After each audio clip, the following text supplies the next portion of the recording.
Hello everyone, welcome back to our new mini blog. तर सकाळ अशी छान चिया सीड्सच्या पाण्याने झाली आहे.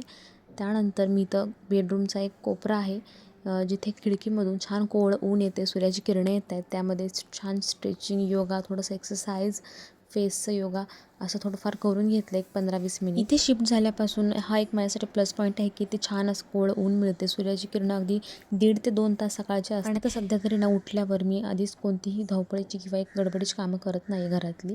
आधी स्वतःसाठी वेळ देते थोडाफार, त्यानंतर कामं होतच राहतील दिवसभर.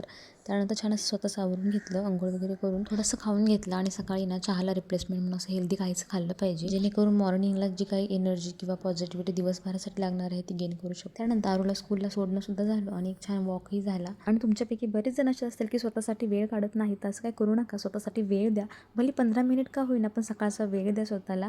आणि माझ्या या व्हिडिओमुळे थोडंसं तरी मोटिवेशन मिळालं असेल तर व्हिडिओला लाईक करा, चॅनलला सबस्क्राईब करा.